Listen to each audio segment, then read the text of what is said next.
இன்று தாய் தந்தை முதற் கணிசித்த திருவடிகள் வணங்கி முதல் தமிழ்ச்சங்கம் நடைபெற்ற குமரி கண்டம் கடற்கொள் மூழ்கிய பின்பு இரண்டாவது தமிழ்ச்சங்கம் நடைபெற்ற கபாடபுரத்தின் 7வது கரை நகரமாகவும் தொல்காப்பிய ஏடுவந்த துறைமுகமாகவும் கொற்கை துறைமுகமாகவும் அலைவாய் துறைமுகமாகவும் சிந்து சமொழி நாகரித்து தோற்றுவித்த மக்கள் வாழ்ந்த பகுதியாகவும் தமிழ் தேவாரசத்தை காரைக்கால் அம்மையாரால் அந்தாதி அருளி ரெட்டமொழி மாலை அருளி கையில் நோக்கி சென்ற இடமான குலசேகரப்பட்டினத்தில் திருச்செந்தூர் முருகப்பெருமான் இரவு பக்தர்காண்டி துயில் கொள்ள வந்த படுக்க வீட்டு கோயில் இருக்கக்கூடிய இடமான குலசேகரப்பட்டினத்தில் வ.உ. சிதம்பரம் பிள்ளை அவர்களுடைய பிறந்தநாளாக சீரும் சிறப்பு நடைபெற இருக்கிறது. அனைவரும் வருக வருக என வரவேற்கிறோம்.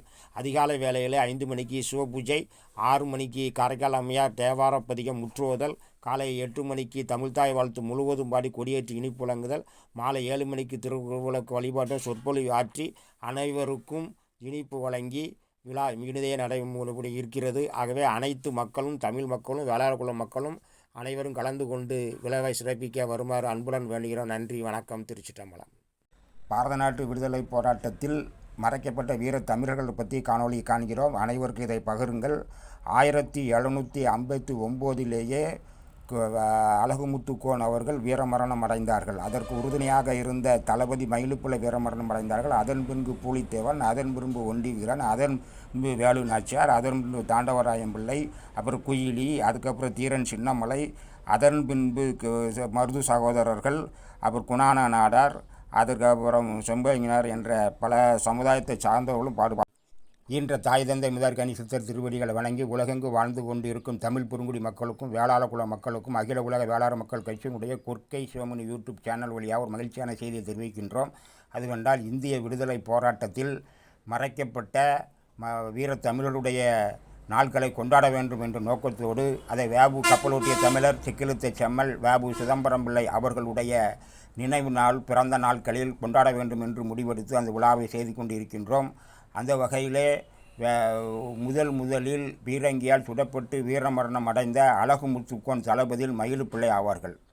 அழகுமுத்துக்கோனுடைய 6 தளபதிகளும் முதலில் பீரங்கியால் சுடப்பட்ட பின்பே அழகுமுத்துக்கோன் பீரங்கியால் சுடப்படுகிறார். அந்த வகையில் பார்க்கும் பொழுது, வரலாற்று ஆய்வு செய்து பார்க்கும் பொழுது, முதலில் அழகுமுத்துக்கோனுடைய படைத்தளபதியாக இருந்த மயிலுப்பிள்ளை தான் வீரமரணம் அடைந்தார்கள். அன்னாருக்கு அகில உலக வேளாண் மக்கள் கட்சியினுடைய கொற்கை யூடியூப் சேனல் வழியாக நன்றி கலந்த வணக்கத்தை தெரிவிப்பதோடு வ.உ. சிதம்பரம் பிள்ளை அவர்களுடைய பிறந்தநாள் செப்டம்பர் 5ஆம் நாளன்று அவருக்கு விழா எடுத்து சிறப்பிக்கிறோம். அனைவரும் கலந்து கொண்டு வரவேற்கப்படுகிறோம். பாரத நாட்டு விடுதலை போராட்டத்தில் முதலில் கிபி 1759 பீரங்கியால் கெட்டப்பட்டு பீரங்கியால் சுடப்பட்டு வீரமரணம் அடைந்தவர் அழகுமுத்துக்கோன் ஆவார். இது வரலாற்றில் மறைக்கப்பட்டிருக்கிறது. இது இளைய தலைமுறைகள் தெரிந்து கொள்ள வேண்டும் என்று இந்த காணொலியை நாம் வெளியிடுகின்றோம். வ.உ. சிதம்பரம் பிள்ளை அவருடைய பிறந்தநாள் நினைவு நாட்களை பாரத நாட்டு விடுதலை போராட்ட வீர தமிழர்கள் தினமாக போற்றி வணங்குகிறோம்.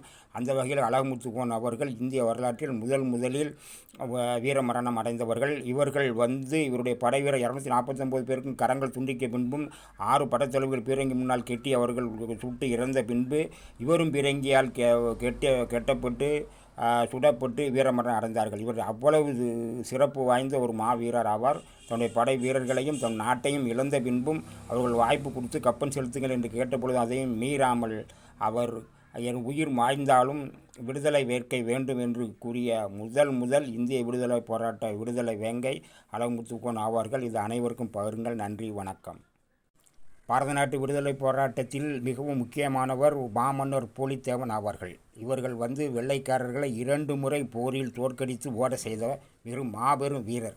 ஆனால் இவர் அழகுமுத்துக்கோன் அவர்கள் 1759 வீரமரணம் அடைந்தார்கள். அதன் பின்பு ஒரு 10 ஆண்டு கழித்து தான் இவருடைய வரலாறு முடிக்கப்படுகிறது. ஆனால் இவருடைய இறப்பு செய்தி என்பது, வீரமரணம் என்பது அறுதியிட்டு கூற முடியாத சூழ்நிலையில் இருக்கிறது. எப்படி வேலுப்பிள்ளை பிரபாகரனுக்கு இருக்கிறதோ, எப்படி நேதாஜி சுபாஷ் சந்திரபோஸ் இருக்கிறதோ, அதுபோலவே மாபெரும் வீரர் பூலித்தேவன் அவர்களுக்கு இருக்கிறது. அவர்களை நாம் போற்றி பாதுகாக்க வேண்டும். வரலாறுகளை இளைய தலைமுறைக்கு சொல்லிக் கொடுக்க வேண்டும். வெள்ளைக்காரருக்கு ஆதரவாக வந்த மருதநாயகம் பிள்ளையவே தோற்கடித்தார்கள். 3வது போர் இவர் என்ன ஆனார் என்பதில் கோட்டைகள் இடிக்கப்பட்டது. இவருக்காண்டி இங்கிலாந்தில் இருந்து ஸ்பெஷலாக கொண்டு வரப்பட்ட பீரங்கியை கொண்டு தூத்துக்குடியில் இறங்கி சேர்ந்தது. இவரும் அதற்கு ஆங்கில கருவிகளை பயன்படுத்த வேண்டும் முயற்சி செய்தார். ஆனால் வரலாற்றில் அது இடம்பெறவில்லை. ஆனால் இவரும் வரலாற்றில் மிகப்பெரிய மாபெரும் வீரர் ஆவார். வ.உ. சிதம்பரம் பிள்ளை அவர்களின் பிறந்தநாள் நினைவு நாட்களை பாரத நாட்டு விடுதலை போராட்டத்தில் மறைக்கப்பட்ட வீர தமிழர்கள் தினமாக போற்றி வணங்கி மிக்க மகிழ்ச்சி அடைகிறோம். அந்த வகையிலே ஒண்டி வீரன் அவர்கள் மிகச் சிறந்த வீரராக இருந்திருக்கின்றார். இவர் வந்து புலித்தேவனுக்கு உறுதுணையாக இருந்தவர்கள். புலித்தேவருடைய படைக்கு கடைசி வரைக்கும் அவர் சமுதாயத்தைச் சேர்ந்தவர்கள் கூட கைவிட்ட பின்பு பல்லர்களும் பறையர்களும் அவர்கள் மிக உறுதுணையாக இருந்தார்கள். ஏன் இந்த இடத்தில் சாதி பேரை சொல்கிறேன் என்றால், ஒற்றுமையாக இருந்தார்கள் என்ற நோக்கத்தோடு தான் இது சொல்கிறோமே ஒழிய இதை எந்த சாதியையும் மரியாதை குறைவாக சொல்வதற்கல்ல. இதை நன்கு புரிந்து கொள்ள வேண்டும். இளைய தலைமுறைகளும் நம்மளும் ஒற்றுமையோடு இருக்கணும். சகோதரத்தோடும் அன்போடும் பண்போடும் பழக வேண்டும் என்ற நோக்கத்தோடு தான் இந்த வரலாறுகளை பதிவு செய்கிறோம். ஆகவே ஒண்டி வீரனுடைய வரலாற்றை நாம் அனைவரும் புரிந்து கொள்ள வேண்டும். எல்லா சமுதாய மக்களும் அதை போற்ற வேண்டும். புலித்தேவனுக்கு உறுதுணையாக இருந்த முக்கியமானவர்களில் ஒண்டி வீரன் அவர்கள். ஆகவே அடுத்த தலைமுறைகள் இதை நன்கு தெரிந்து நாம் எல்லாரும் ஒற்றுமையாக வாழ வேண்டும். ஜாதி மதங்களை கடந்து ஒற்றுமையாக வாழ. மருதநாயகம் பிள்ளை அவர்கள் மிகச்சிறந்த வீரம் படைத்தவர்கள். ராமநாதபுரத்தில் பனையூரில் சைவலா குலத்தில் பிறந்து தாய் தகப்பனார் இல்லாத பொழுது ஒரு இஸ்லாமியர் எடுத்து வளர்த்து அவரை இஸ்லாமியராக மாறி பிரெஞ்சு படையுடன் சேர்ந்து அதன் பின்பு ஆங்கிலர் படையுடன் சேர்ந்து அவர்களுக்கு உதவியாக இருந்து மிகச்சிறந்த ஆங்கிலருடைய பட்டத்தை பெற்று மதுரையும் திருநெல்வேலியும் ஆட்சி செய்யக்கூடிய பொறுப்பு எடுக்கிறார். அதன் பின்பு அவர் வந்து ஆங்கிலேயர் கொடியவே பீரங்கியில் எரித்து தன்னுடைய கொடியை மதுரையில் நிலைநாட்டி ஆங்கிலேயரை எதிர்த்து போராடுகிறார். மாபெரும் வீரர். இவருடைய வரலாறு மறைக்கப்பட்டு இருக்கிறது. ஏனென்றால் இவர் வந்து அழகுமுத்து கோனையும் புலித்தேவனையும் எதிராக இவர் செயல்பட்டார் என்ற செய்தி ஒரு குறிப்பு இருக்கிறது. இருந்தாலும் இவர் ஆங்கிலேயருக்கு அடிமையாக இருந்ததனால் அப்பொழுதும் அவர் வாய்ப்பு கொடுக்கிறார்.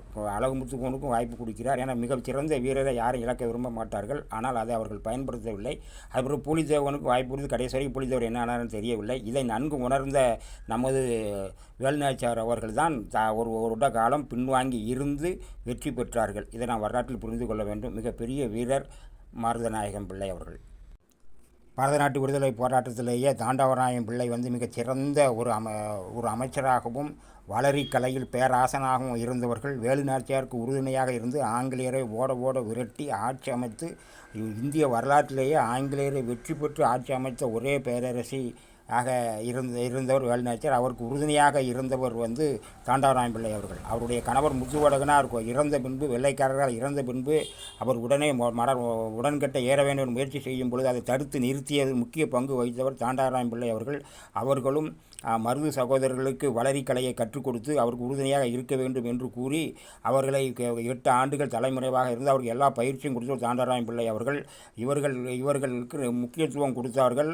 அமைச்சர் பதவிக்கு இருக்கக்கூடிய இவருக்கு வேலுநாச்சியார் அவர்களும் அவருடைய கணவர் மிக முக்கியத்துவம் கொடுத்தார்கள். ஆனால் அவர் விடுதலை அடைவதற்கு முன்பே அவர் வீரமரணம் அடைந்தார். ஆனால் இவர் கொடுத்த ஸ்கெட்சி படி தான் அவர்கள் போட்டு வெற்றி பெற்றார்கள். இவரும் மறக்கப்படாத ஒரு வீரர். பாரத நாட்டு விடுதலை போராட்டத்தில் மறைக்கப்பட்ட வீரத்தாய் குயிலிப்பறையர் அவர்கள். இவர்கள் வந்து வேலுநாச்சியாருக்கு உறுதுணையாக இருந்து அந்த படை வெற்றி பெறுவதற்கு முழு காரணமாக இருந்தவர்கள் வீரத்தாய் குயிலிப்பறையர் அவர்கள்.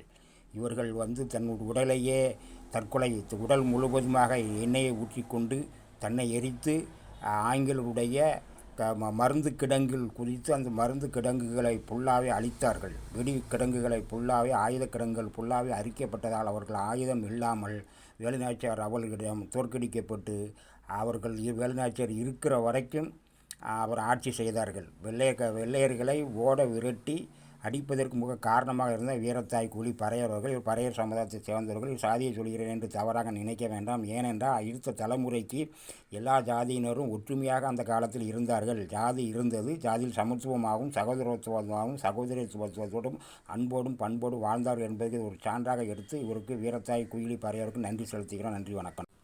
வீரமங்கை வேலுநாச்சியார் அவர்கள் இந்திய விடுதலை போராட்டத்தில் யாருமே செய்யாத ஒரு மிகப்பெரிய சாதனையை செய்தவர்கள்தான் வீரமங்கை வேலுநாச்சியார் அவர்கள். வெள்ளையக்காரர்களை எதிர்த்து நின்று போராடி அவர்களை வெற்றி பெற்று கடைசி கால் தான் இருக்கும் வரை ஆட்சி செய்த ஒரே அமைச்சர், ஒரே ராணி, ஒரே மன்னர், ஒரே மன்னி வீரமங்கை வேலுநாச்சியார் அவர்கள்தான். இவர் தன்னுடைய கணவரை கொன்ற வெள்ளைக்காரர்களை காண்டி 8 ஆண்டுகள் தனியாக இருந்து மிக பெரும் படை அமைத்து இந்த படைக்கு உறுதுணையாக இருந்தவர் மருது சகோதரர்களும் தாண்டவராயன் பிள்ளை அவர்களும் ஹைதர் அலியை சந்தித்து அவருக்கு உதவி கேட்கும் பொழுது மாறுவேடத்தில் சென்று அவரிடம் உருது மொழியிலே பேசி அவருடைய மகள் போல இருந்து அவருக்கு படையும் அனுப்பினார். 5000 குதிரைப்படையும் அனுப்புவதோடு மட்டும் இல்லாமல் தன்னுடைய மகனையே அனுப்பி வெற்றி பெறுவதற்கு இதாக செய்தார். அவ்வளவு பல மொழிகள் கற்றவர், வீரன் செறிந்தவர். இந்திய வரலாற்றிலேயே இவருக்கு முதலிடம் கொடுக்கப்பட வேண்டும். நன்றி. ஆங்கிலேயருக்கு சிம்ம சொப்பனமாக விளங்கியவர் ஹைதர் அலி திப்பு சுல்தான் அவர்கள். இந்த ஹைதர் அலி அவர்கள் முதல் மைசூர் போர், 2ஆம் மைசூர் போர் என்று ஆங்கிலேயரை எதிர்த்து அதற்கு தகுந்த மாதிரி பீரங்கிகளையும் துப்பாக்கிகளும் வைத்த மிகப்பெரிய வீரர் ஹைதர் அலி அவர்கள். திப்பு சுல்தானுடைய அப்பா அவர்கள் வெள்ளைக்காரர்களை எதிர்த்து போராட்டினார்கள். அதே வழியிலேயே திப்பு சுல்தான் அவர்களும் அதே வழியை கடைபிடித்தார்கள். வேலு நாச்சியாருக்கு மிக உறுதுணையாக இருந்தார்கள். வேலு நாச்சியார் ஆட்சி அமைப்பது மூலம் காரணமாக இருந்தவர் ஹைதர் அலி திப்பு சுல்தான் அவர்கள். இவர்களுக்கு உறுதுணையாக இருந்தவர் நம்மளுடைய தீரன் சின்னமலை அவர்கள்.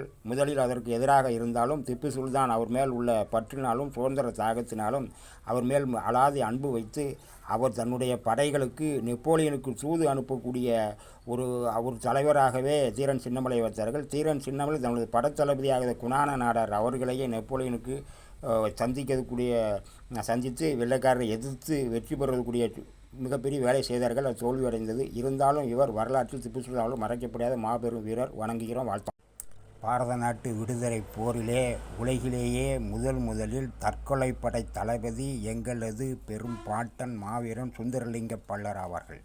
இவர்கள் தான் மட்டுமில்லாமல் தாம் திருமணம் செய்த மாமன் மகளோடு சேர்ந்து தற்கொலைப்படை தாக்குதலை செய்து வெள்ளையர்களுடைய படையை செய்யக்கூடிய மிக பெரும் பேறு பெற்றவர் சுந்தரலிங்க பல்லர் அவர்கள். ஏன் என்று அவர்களுடைய சாதி பெயரை சொல்கிறோம் என்றால், பழங்காலத்தில் நாம் சாதிகள் இருந்தது, சாதிகள் வருங்காலத்திலும் இருக்கத்தான் செய்யும். ஆனால் அதை நாம் சமத்துவமாகவும் சகோதரத்துவத்தோடும் அன்போடும் இணக்கமாக இருக்க வேண்டும் என்பதற்குத்தான் இந்த பெயரை சொல்கிறோம். வேறு எந்த உள்நோக்கமும் கிடையாது. ஆகவே அடுத்த தலைமுறையினர்கள் அவர்களுடைய சாதி முறைப்படி நம்ம ஒற்றுமையாகவும் சமத்துவமாகவும் சகோதரம் வாழ வேண்டும் என்று சொல்கிறோம். உலகத்திலேயே முதல் தற்கொலைப்படையை தான் திருமணம் செய்த மனைவி மாமன் மகளோடு அந்த தற்கொலை படை மூலமாக ஆங்கில படையை செய்தவர் மாபெரும் வீரர், வணக்கத்துக்குரிய. பாரத நாட்டு விடுதலைகளில் மிகவும் முக்கியத்துவம் வாய்ந்தவர் தீரன் சின்னமலை அவர்கள். கொங்கு பகுதியை சார்ந்தவர்கள்.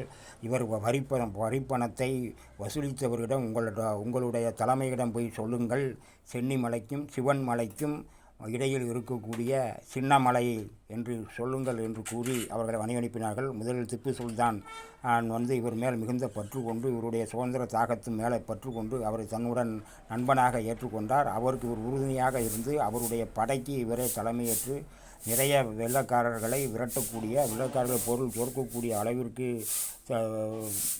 இவர்கள் செயல்பட்டார்கள். இவருக்கு உறுதுணையாக இருந்தவர் தான் குணான நாடார் என்றக்கூடிய ஒரு நாடார் சமுதாயத்தைச் சேர்ந்தவர் தான் இவருக்கு வலதுகரமாக இருந்தார்கள். நெப்போலியனுக்கு தூது அனுப்பும் பொழுது திப்பு சுல்தான் அவர்கள் இவரைத்தான் தேர்ந்தெடுத்து, இவருடைய தளபதியை தேர்ந்தெடுத்து நெப்போலியனுடைய படைக்கருவிகளும் ஆங்கிலத்துடைய படைக்கருவிகளையும் கொண்டு வரணும் என்று முயற்சித்தார்கள். ஆனால் தோல்வி அடைந்தார்கள். ஆனால் வரலாற்றில் மறக்கக்கூடிய மாபெரும் வீரர் தீரன் சின்னமலை அவர்கள். பாரத நாட்டு விடுதலை போரிலே நாடார் சமூகம் மிக பெரிய பங்களிப்பை செய்திருக்கிறது. இவர்கள் குணானா நாடார் என்று பேர். கொங்கு கட்டுத்தடிக்காரன் என்று இவரை அழைப்பார்கள். கொங்கு நாட்டில் கூட கட்டுத்தடிக்காரன், மிகப்பெரிய தடியை கையில் வைத்திருக்கக்கூடியவர். இவர்தான் தீரன் சின்னமலைக்கு வலதுகரமாக இறந்தவர்கள்.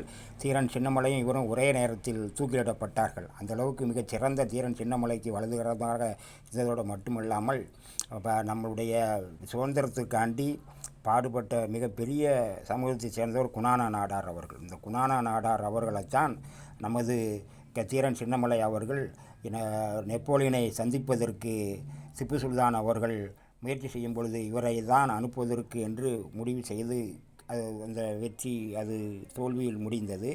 இருந்தாலும் அந்தளவுக்கு பெயர் போனவர்கள் நம்ம தீரன் சின்னமலைக்கு வலதுகரமாக இருந்த குணானா நாடார் அவர்கள்.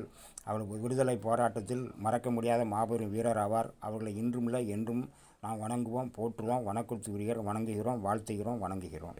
பாரத நாட்டு விடுதலைக்காக வெளிநாட்டில் இருந்து காபூலில் இந்திய சுதந்திர படையை அமைத்து அதற்கு வெளியுறவுத்துறை அமைச்சராக இருந்தவர் தான் எம்டன் செண்பகராமன் பிள்ளை அவர்கள். ஜெய்ஹிந்த் என்ற முழக்கத்தை உலகத்தில் கொண்டு வந்தவரும் எம்டன் செண்பகராமன் பிள்ளை அவர்கள். இவர்கள் ஜெர்மனியில் எம்டன் என்ற போர்க்கப்பல் மூலம் இந்தியாவிற்கு வந்து சென்னையில் வந்து குண்டு போட்டு சென்னையில் இருக்கக்கூடிய கோட்டையை கைப்பற்றக்கூடிய ஒரு சூழ்நிலையில் அங்கு நிறைய இந்தியர்கள் அதுவும் தமிழர்கள் இறந்து விடுவார்கள் என்ற காரணத்தினால் 24 வெள்ளைக்காரருடைய கப்பலை மூழ்கடித்து அவர் வெற்றி வாகை சூடினார். வேபு சிதம்பரம் பிள்ளையுடைய 2 கப்பலை அவர் அபகரித்ததனால் 24 வெள்ளைக்காரருடைய கப்பலை அவர் வந்து மூழ்கடித்தார். ஆனால் அவர்கள் இந்த தோல்வியை ஏற்றுக்கொள்ள மனமில்லாமல் நீர்மூழ்கி கப்பலில் வந்தார்கள் என்று பொய் கூறினார்கள். அவர் நீர்மூழ்கி கப்பலில் வரவில்லை. சாதாரணமான கப்பலிலே வந்து கொடியை மாற்றி இருந்து அடித்து அங்கே எண்ணெய் கிடங்கில் தீ வைத்து மிகப்பெரிய சாதனை விட்டார். எம்டன் என்றால் யாருக்கும் மாட்ட மாட்டார்கள் என்று இன்று வரைக்கும் நாம் அழைத்துக் கொண்டிருக்கிறோம். அந்த எம்டன் செண்பகம் பிள்ளையை நாம் மனமுற வாழ்த்துகிறோம், போற்றுகிறோம். அவருடைய வழியை நாம் என்றும் கடைபிடித்து இந்திய நாட்டினுடைய விடுதலை அடைந்த பிறகுதான் இந்திய நாட்டுக்கு வருவேன் என்று சபதம் எடுத்து சென்று பின்பு வந்தார். அவருக்கு வணக்கம். எப்படி வந்தார் என்றால் அவருடைய அஸ்தி இந்திய நாட்டினுடைய போர்க்கப்பலில் கொண்டு வரப்பட்டு கரமனையிலையும் இமயமலையிலையும் கன்னியாகுமரியிலையும் கரைக்கப்பட்டது. அவர் ஹிட்லரையே மன்னிப்பு கேட்க வைத்தார். நமது நாட்டை தரக்குறைவாக பேசிய ஹிட்லரையே ஜெர்மனியில் இருந்து கொண்டு மன்னிப்பு கேட்க வைத்தனால் விசை வைத்து ஹிட்லரால் சூதுவாக அவர் கொல்லப்பட்ட பின்பு தன்னுடைய சாம்பல் வந்து அவருடைய மனைவி மூலமாக கொண்டு வரப்பட்டு இந்திரா காந்தி அமைச்சராக இருக்கும் பொழுது இந்திய போர்க்கப்பலில் வந்தார். பாரத நாட்டு விடுதலை போராட்டத்தில் மன்னர் பரம்பரையில் கடைசி வீரர்கள் மருது சகோதரர் என்று கூட கூறலாம். இவர் காலத்திற்கு அப்புறம் மன்னர் ஆட்சி முறை வெள்ளைக்காரர்களால் ஒழிக்கப்பட்டது. இந்த மருது சகோதரர் அவர்கள் வேலு நாச்சியாருக்கு உறுதுணையாக இருந்தார்கள். இவருக்கு ஆசானாக இருந்தவர் தாண்டவராயன் பிள்ளை. அவர்கிட்ட இவர் வளரி கலையை மிகவும் சிறப்பாக கற்றுக்கொண்டார்கள்.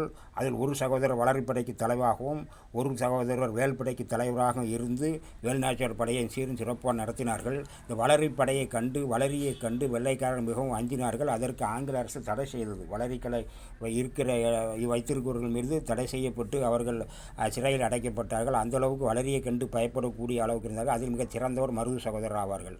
இவர்கள்தான் கடைசி மன்னர் ஆட்சியாக இருந்து வெள்ளைக்காரர்களை எதிர்த்து தன்னுடைய வீரமரணம் அடைந்தார்கள்.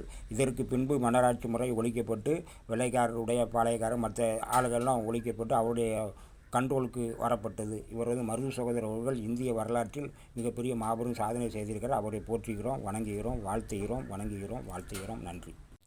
பாரத நாட்டு விடுதலை போராட்ட வரலாறு வந்து தென்னிந்தியாவில் இருந்து தான் ஆரம்பிக்க வேண்டும் என்ற நோக்கத்தோடு தான் கப்பலோட்டி தமிழர், செக்கெழுத்த செம்மல், சமூக நீதி காவலர், தொழிற்சங்க தலைவர், மூத்த தமிழறிஞமான வேபு சிதம்பரம் பிள்ளை அவருடைய பிறந்த நாள் நினைவு நாட்களை பாரத நாட்டு விடுதலை போராட்ட வீர தமிழர்கள் தினமாக போற்றி வணங்குகிறோம். அந்த வகையிலேயே அழகுமுத்து கோன் அவர்கள் தான் முதலில் இந்திய தென்னிந்தியாவில் நடைபெற்ற விடுதலை போராட்டத்திலேயே வரலாற்று ஆய்வுப்படி 1759 வீரமரணம் அடைந்தார்கள். அதற்கு முன்னதாக அவர் இறப்பதற்கு சிறிது நேரத்துக்கு முன்னர் அவருடைய படை தளபதியாக இருந்த 6 தளபதிகளின் மயிலுப்பிள்ளை அவர்களும் பீரங்கியால் சுடப்பட்டார்கள். அதன் முன்பு 249 வீரர்களுடைய வலதுகரங்கள் துண்டிக்கப்பட்டது.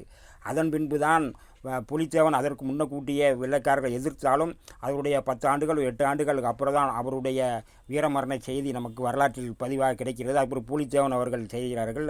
அதன் பின்பு கான்சாப் என்று அழைக்கக்கூடிய மருதநாயகம் பிள்ளை அவர்கள் வெள்ளைக்காரர்களை எதிர்த்து அவரும் உயிர் நீர்த்தார்கள். அவர் நல்முறை ஆட்சி செய்து உயிர் நீத்தார்கள். அந்த பூலித்தேவனுக்கு உறுதுணையாக இருந்தவர் ஒண்டி வீரன் என்ற ஒரு வீரர் வந்து அவருக்கு உறுதுணையாக இருந்தார்கள். அதன் பின்பு வேலு நாச்சியார் அவர்கள் செய்கிறார்கள். தாண்டவராயன் பிள்ளை அவருக்கு அமைச்சராக இருந்து அவருக்கு எல்லா வழிநெறிகளையும் நிறைவேற்றி அவர் கணவர் இறந்த பின்பு அவர் உடன்கட்டை ஏறுவதை தடுத்து நிறுத்தி அவருக்கும் மருது சகோதரருக்கும் கலோரிப்படையிலையும் உறுதியாக இருக்க வேண்டும் என்று கூறி அவர் விடுதலைக்கு முன்பே வேலு நாச்சியார் ஆட்சி அமைப்புக்கு முன்பே உயிர் துறந்தாலும் அவர் போட்டு கொடுத்த கட்டளைப்படி அந்த போர் விகிதப்படி வெள்ளையர்களை விரட்டி அவர் ஆட்சி செய்தார்கள். இந்திய வரலாற்றிலேயே வெள்ளையர்களை விரட்டி ஆட்சி செய்த ஒரே பெருமை வேலு நாச்சியார் மட்டுமே அவருக்கு சேரும். அதற்கு குயிலி என்ற ஒரு பறைய சமுதாயத்தைச் சேர்ந்த மிகப்பெரிய ஒரு வீராங்கனை இருந்து அந்த ஆங்கிலேயுடைய போர்க்கருவிகள் இருக்கக்கூடிய இடத்தில் தீக்குளித்தார்கள். இவ்வாறாக தீரன் சின்னமலை அவருக்கு குணான நாடார் அவர்கள் துணை இருந்தார்கள். மருது சகோதரர்கள் இருந்தார்கள். அதுபோன்று சுந்தரலிங்கனார் இருந்தார்கள். இப்படி பல சமுதாயத்தைச் சேர்ந்த விடுதலைக்காக பாடுபட்டு அவர்களை போற்றுகிறோம், வணங்குகிறோம், வாழ்த்துகிறோம். நன்றி, வணக்கம்.